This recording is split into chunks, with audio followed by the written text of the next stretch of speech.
धनवान मनुष्य था जो बैंजनी कपड़े और मलमल पहनता और प्रतिदिन सुख विलास और धूमधाम के साथ रहता था।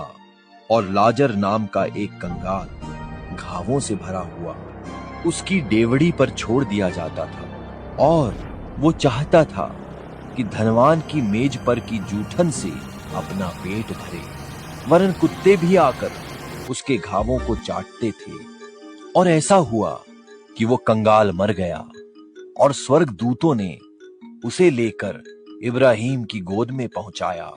वो धनवान भी मरा और गाड़ा गया। अधोलोक में उसने पीड़ा में पड़े हुए अपनी आंखें उठाई और दूर से इब्राहिम की गोद में लाजरस को देखा।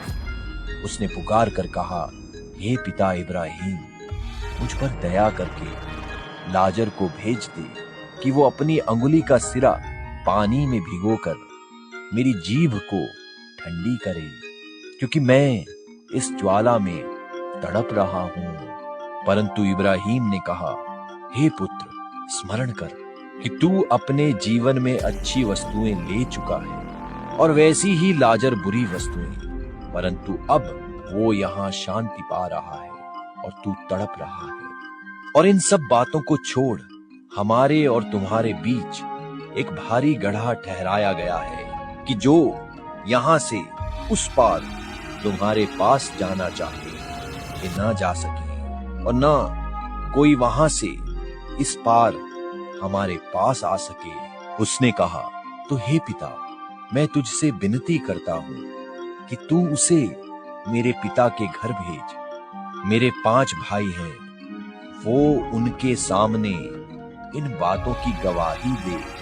ऐसा न हो कि वे भी इस पीड़ा की जगह में आए। इब्राहिम ने उससे कहा, उनके पास तो मूसा और भविष्यद्वक्ताओं की पुस्तकें हैं, वे उनकी सुने। उसने कहा, नहीं हे पिता इब्राहिम, पर यदि कोई मरे हुओं में से उनके पास जाए तो वे मन फिराएंगे। उसने उससे कहा, जब वे मूसा और भविष्यद्वक्ताओं को नहीं सुनते, तो यदि मरे हुओं में से कोई जी भी उठे तो उसकी भी नहीं मानेंगे।